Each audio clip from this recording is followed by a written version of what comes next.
Yo les gars, on se retrouve aujourd'hui pour une nouvelle vidéo. Aujourd'hui on s'intéresse à Noble Knight, qui est un archétype qui date de Perpète, mais qui a eu du support dans la dernière extension, avec quelques cartes vraiment sympas, et le deck est vraiment plutôt bon, franchement, j'ai vu des tops, j'ai testé un petit peu, franchement il est vraiment bon, il y a vraiment plein de trucs à faire avec. Donc voilà, on va voir un petit peu. Au niveau de la typicité du deck, si vous êtes vraiment motivé pour voir un petit peu tout ce qui est table ronde, chevalier, etc., c'est le deck qui est fait pour vous, parce que c'est basé vraiment là-dessus. C'est basé aussi au niveau du contenu Yu-Gi-Oh! Sur des magies d'équipement, donc c'est quelque chose qu'on voit plus trop dans Yu-Gi-Oh! Les magies d'équipement, donc c'est intéressant de ressortir ça, et comme je vous dis, ça reste un très bon archétype de ce que j'ai vu maintenant avec le support. Donc voilà, au niveau de la première partie, on va voir un petit peu le main deck qu'on va jouer dans ce deck là, ensuite je vais vous montrer le combo de base, et puis voilà, parce qu'il n'y a pas grand chose en plus, je vais vous parler directement de ce qui se joue avec, parce qu'il n'y a pas énormément de trucs avec qui on peut comboter. Voilà, je vous dis à tout de suite pour les cartes. On va commencer directement avec les cartes du main deck, donc on va voir un petit peu tous les chevaliers nobles qu'on joue, en sachant qu'il y a énormément de chevaliers nobles, je vais vraiment que parler de ceux qu'on joue et que j'ai vu dans toutes les decklists, parce que sinon je pense qu'il y a moyen de faire des trucs un peu originaux partout, mais on va pas forcément voir tous les chevaliers nobles, sinon je pense que la vidéo durerait 3 heures. Donc on va commencer par le premier qui est le plus important et celui qu'on a vraiment le plus envie de toucher, c'est Infernable Knight Ogier, qui est x3 dans le deck. Tout simplement on a envie de le toucher parce qu'on a besoin de lui pour nos combos. Si on touche lui avec en général une autre carte, on a un full combo avec presque toutes les cartes du deck. Donc franchement c'est une excellente carte. Au niveau de son effet, tant que cette carte c'est une carte d'équipement, le monstre du coup équipé ne peut pas être détruit par effet de carte, donc c'est pas quelque chose qui va arriver souvent, mais c'est quand même quelque chose à retenir au cas où si c'est le cas. Au niveau de son deuxième effet, donc on peut utiliser chacun de ses effets suivants qu'une seule fois par tour. Si cette carte est invoquée normalement ou spécialement, on va pouvoir envoyer ou une arme sacrée ou un monstre feu guerrier depuis notre deck au cimetière, et si cette carte est dans le cimetière, on va pouvoir target un monstre warrior qu'on a sur le terrain et équiper cette carte en tant que magie d'équipement, et du coup le monstre ne peut pas être détruit par effet de carte. C'est surtout le deuxième effet qui nous intéresse de Foolish, et c'est aussi le fait que ce soit un guerrier niveau 4 qui est très intéressant aussi avec ce monstre là. Pourquoi on foolish? En général on va foolish Gearfield qui est juste ici qu'on joue x1, après j'ai vu des decklists maintenant qui le jouent x3, donc c'est possible aussi. Et ce monstre-là, c'est un peu ce qui va nous protéger des entraps adverses et surtout de Nibiru. Donc c'est pour ça qu'en général, dans un combo vraiment classique, c'est le monstre qu'on envoie. Après, selon ce que vous avez en main, selon si vous voulez vous protéger ou si vous avez d'autres choses, c'est pas forcément tout le temps le cas.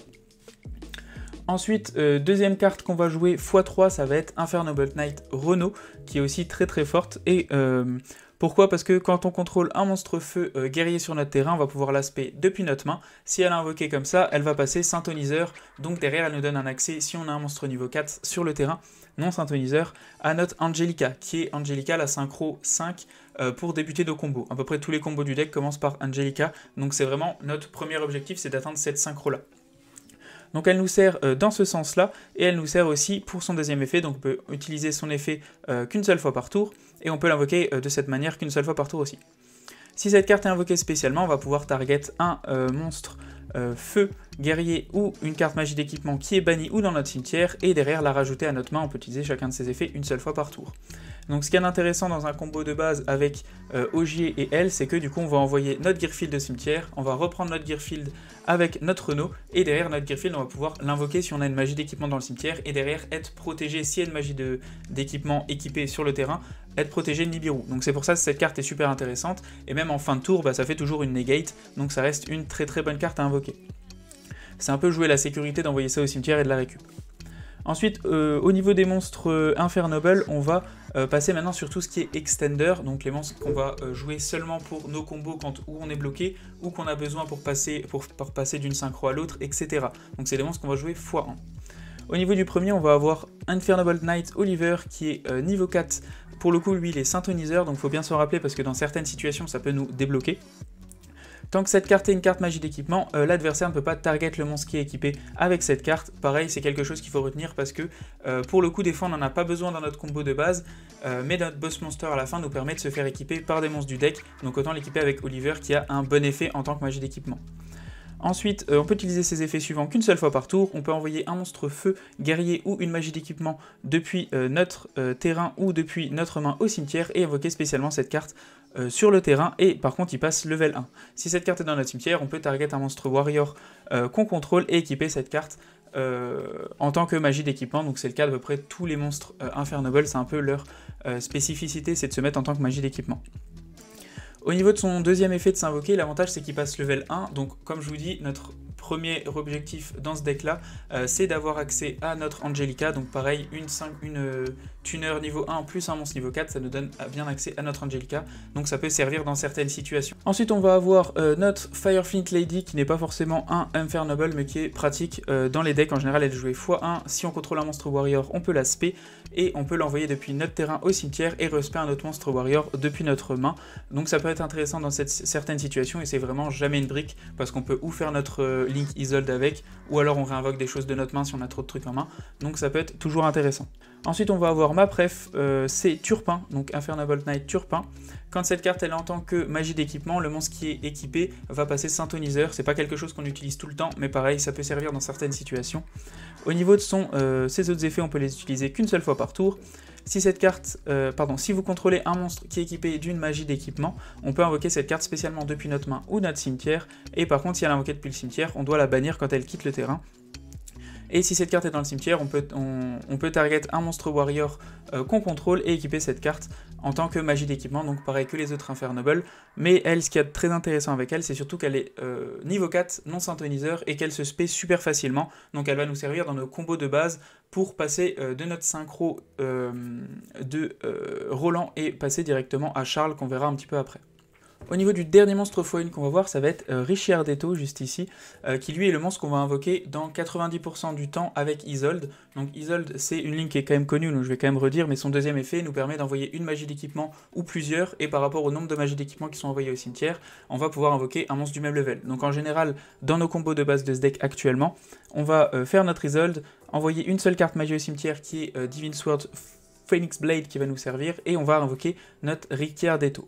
Pourquoi c'est là que c'est intéressant? C'est que Ricciardetto nous permet d'invoquer, quand il est invoqué normalement ou spécialement, il nous permet de target un monstre level 4 feu guerrier dans notre cimetière et de le réinvoquer spé. C'est là qu'on va en général rechercher notre Ogier, c'est pour ça que Ogier est très important dans les combos, parce que c'est le seul qui a niveau 4 non synthoniseur, et qui nous permet du coup de passer de Ricciardetto plus Ogier à notre Angelica, que je vous disais qui était notre premier objectif pour avancer dans nos combos. Donc c'est pour ça que Ricciardetto est x1, il y en a qui la jouent x2 au cas où si on la touche dans notre main, pour quand même l'invoquer avec notre Isolde, mais ça reste une carte qui est vraiment obligatoire de ouf. Voilà au niveau des monstres, on va passer maintenant aux magies. Au niveau de la première magie qu'on va voir, c'est la magie de terrain Noble Arms Museum, qui est une nouvelle de la dernière extension et qui est très très cool, jouer x3 à 100%. Pour le coup, la synchro Angelica va la chercher, mais même si vous la touchez sans Angelica, étant donné que son effet c'est un once per turn, donc vous allez pouvoir le faire par rapport au nombre de cartes que vous avez. Donc c'est vraiment pas du tout un problème de la toucher plusieurs fois, ce qui est très très pratique dans certains decks. Ensuite, au niveau de son effet, du coup, tous les monstres feu guerriers gagnent 500 d'attaque. Ensuite, une fois par tour, on peut payer 1000 de life points et aller chercher une arme noble depuis notre deck à notre main, donc ça c'est très très pratique pour le coup. Et aussi, si on activait cet effet, le premier effet dans le tour, derrière on va pouvoir aussi invoquer spécialement un monstre chevalier sacré qui est dans notre zone magie et piège et le réinvoquer en tant que monstre. Donc ça nous débloque de pas mal de situations clairement, et ça nous sert dans nos combos de base pour faire plus de negate. Donc très très pratique. Ensuite, au niveau des magies, on a aussi Heritage of the Chalice, qui est une magie qu'on va jouer x3. C'est un petit peu la carte qui va chercher tout le deck, encore une fois, comme dans presque tous les decks. Elle va permettre d'ajouter ou un chevalier noble ou d'ajouter une arme noble depuis notre deck à notre main. Et aussi deuxième effet des fois on n'y pense pas forcément, mais que si un monstre chevalier noble est équipé avec une arme sacrée et qu'il est détruit par battle et envoyé au cimetière, tant que cette carte est au cimetière, on va pouvoir rajouter cette carte de notre cimetière à notre main et du coup pouvoir la refaire au tour d'après pour relancer des combos, ce qui est quand même très pratique. Ensuite on va voir au niveau des armes sacrées, pour le coup, les armes nobles, pardon, au niveau des armes nobles, tout dépend un petit peu de votre decklist, je vais vraiment parler de ratios assez généraux. Au niveau de la première, c'est Durandal pour le coup qui, elle, n'a pas de souci, on la joue x3 dans tous les decks, tout simplement parce qu'elle permet d'aller chercher les chevaliers nobles. Vous avez juste à l'équiper, même pas forcément à un de vos monstres, si par exemple vous voulez l'équiper à un monstre de l'adversaire, ensuite vous activez son effet, et vous allez pouvoir l'envoyer au cimetière et tuto un monstre feu guerrier depuis votre deck à votre main, étant donné que vous jouez presque que ça reste très très pratique. Deuxième effet, c'est que si elle est envoyée au cimetière tant qu'elle était équipée à un monstre et que le monstre est envoyé au cimetière, vous allez pouvoir target un monstre feu de level 5 ou moins guerrier dans votre cimetière et l'invoquer spé, mais derrière on peut plus invoquer de monstres excepté des monstres warrior. Donc bon, c'est pas un effet que vous allez tout le temps activer, mais pareil, c'est des effets qu'il faut pas oublier parce que ça peut servir dans certaines situations. Ensuite, au niveau de la deuxième qu'on va jouer, on va jouer Almas x1 et on va jouer Joyeuse x1.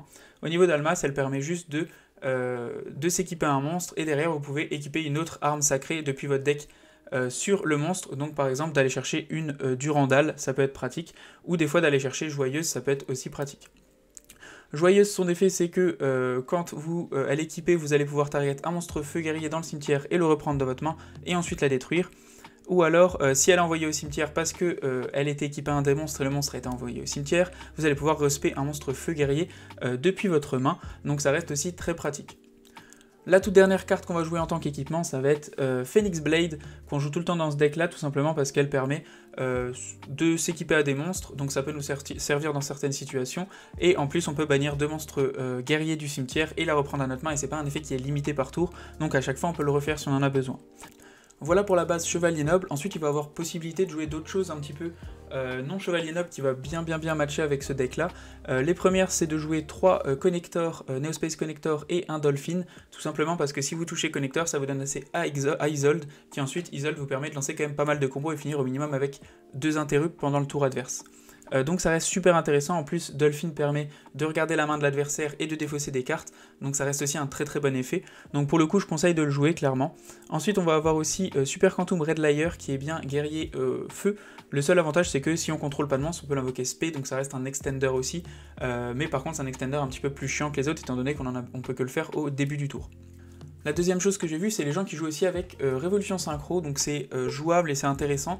Pour le coup, ça passe un peu plus par des synchros, on va pas forcément avoir le même extra deck que ce que vous voyez là, mais par contre, vous allez passer par, vous allez jouer 3 Révolutions Synchrones, 3 Tuning, et derrière, vous jouez en général Power Tool Dragon, parce que vous faites une synchro set super simplement, et derrière, vous allez pouvoir tuto des équipements, et après vous réinvoquez votre révolution, et vous faites votre Crystal Wing pour vous protéger des effets adverses.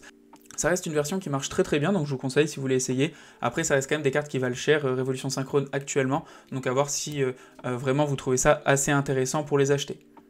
Maintenant qu'on a vu un petit peu le main deck, on va passer à l'extra deck. La première carte qu'on va voir, ça va être Isolde. Donc Isolde, ce qu'elle fait, c'est que pour l'invoquer, c'est 2 monstres guerriers. Si cette carte est invoquée par Link, on peut aller chercher un monstre guerrier depuis notre deck à notre main, mais pour le reste de ce tour, on peut pas l'invoquer norme ou spé.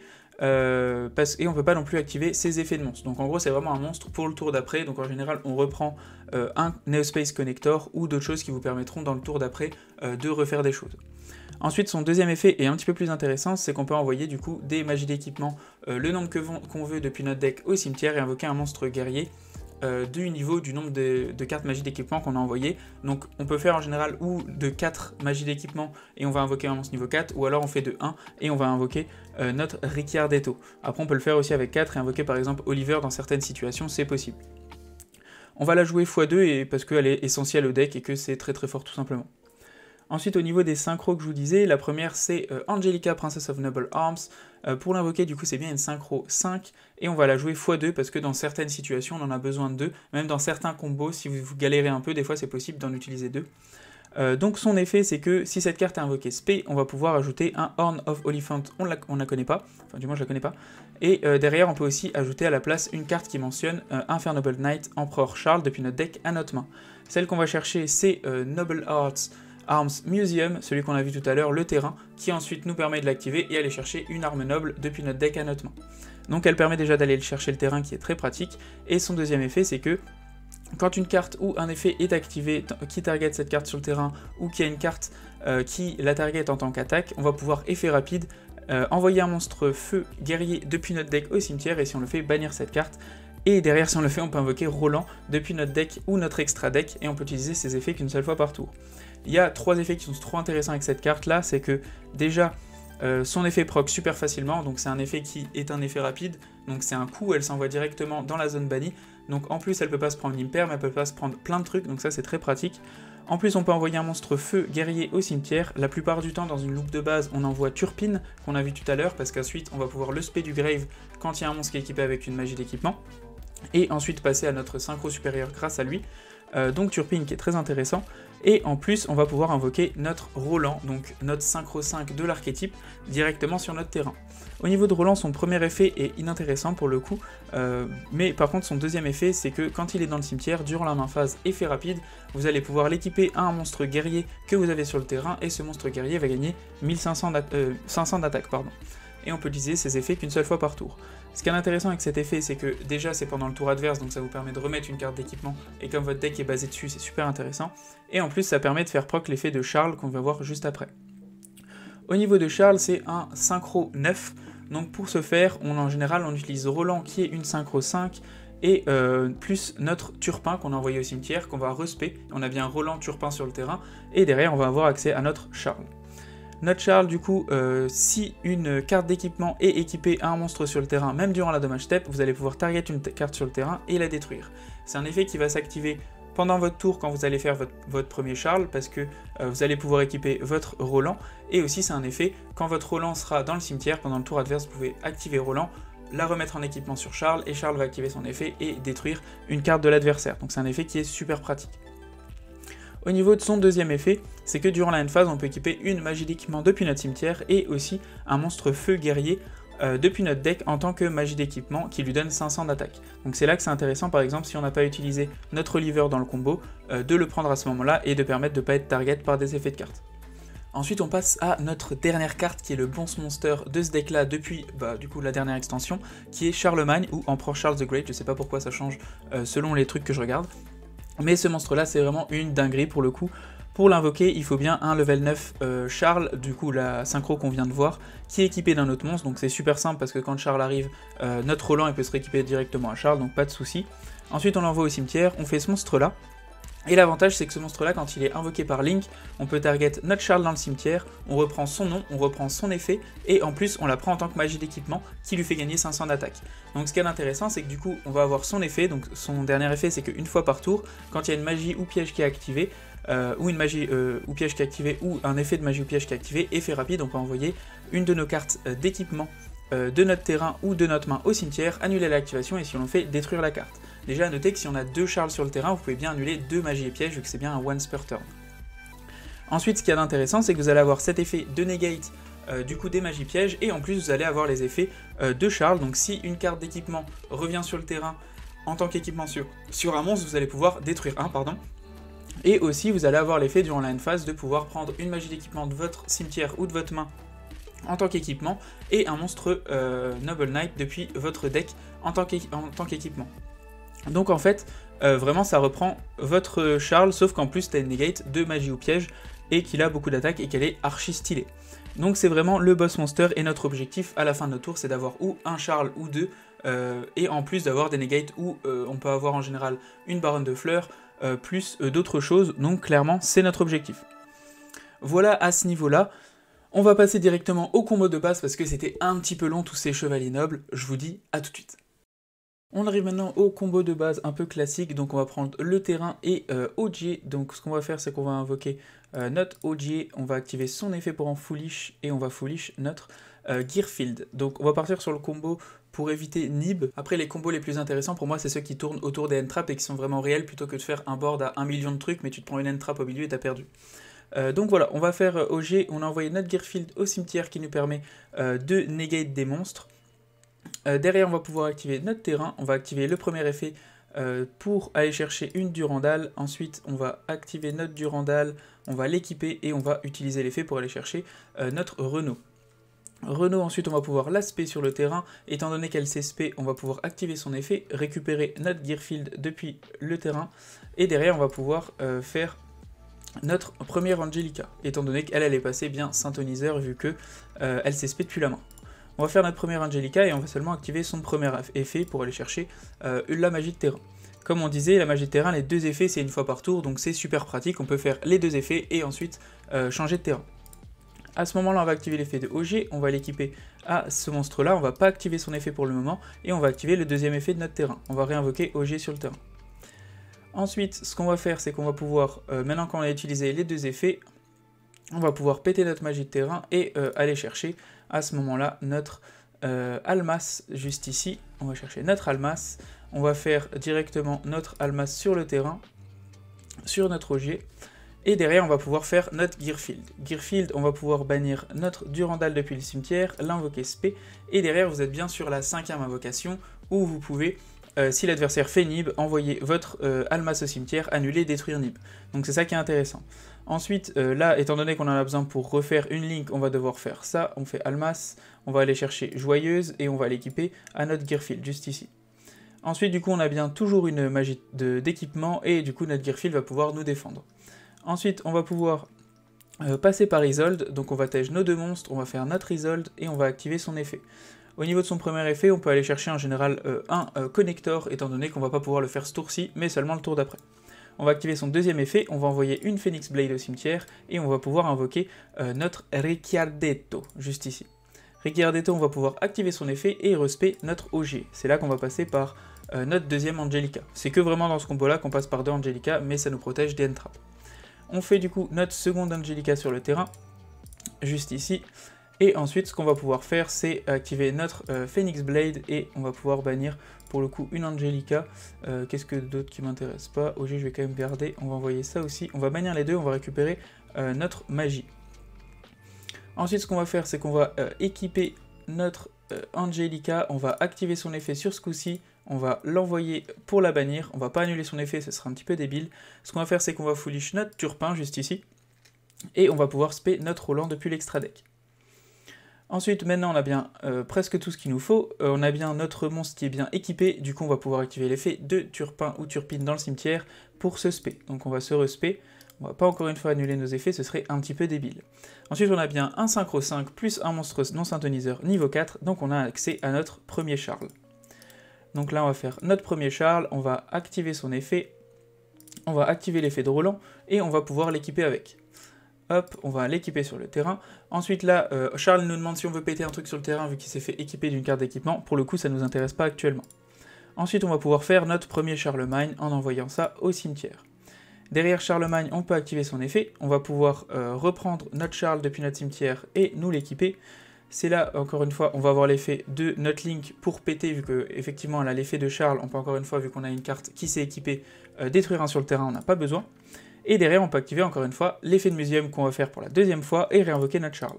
Donc là, on a le deuxième Charles qui arrive sur le terrain. Dans certains cas, si vous voulez OTK, en général, vous passez pas forcément par la Link une seconde fois.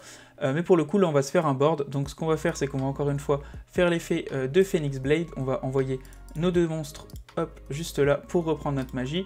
On la reprend en main. On active notre Phoenix Blade sur notre deuxième Charles. Du coup, notre deuxième Charles est bien un monstre équipé de niveau 9. Et on va pouvoir faire notre deuxième Empereur, juste ici. Ensuite, on peut réactiver l'effet de Charles, on peut reprendre notre monstre en tant que matériel, juste ici. Et du coup, on finit par 2 negates de magie et piège, plus une negate de monstre qui nous protège de Nib pendant tout le combo. Et en plus, dans le cimetière, vous avez une Phoenix Blade que vous allez pouvoir refaire, un Roland que vous allez pouvoir activer pour péter un en effet rapide quand vous voulez pendant le tour adverse, enfin en main phase. Et vous avez quand même une main qui est assez full, donc voilà. Voilà au niveau du combo un petit peu classique, en sachant que presque tous les combos finissent là-dessus. Tout dépend de comment vous faites les choses. Vous pouvez finir par exemple par une baronne à la place d'un Charles dans certains combos. Mais logiquement, presque toutes vos cartes se ressemblent et vous finissez toujours par passer par Angelica, passer par Charles. Donc ça se ressemble énormément tous les combos. N'hésitez pas si vous pensez qu'il y a des choses un peu plus intéressantes à faire, même d'autres archétypes qui se mélangent, etc. Ça m'intéresse. En tout cas, le deck, vraiment, je m'attendais à un truc moyen. C'est vraiment archi agréable à jouer, réellement. C'est trop cool à jouer, les cartes sont trop belles. Donc voilà, je vous souhaite en tout cas une bonne journée. Merci d'avoir regardé, abonnez-vous et n'hésitez pas s'il y a des erreurs ou des choses à redire. Ciao, ciao.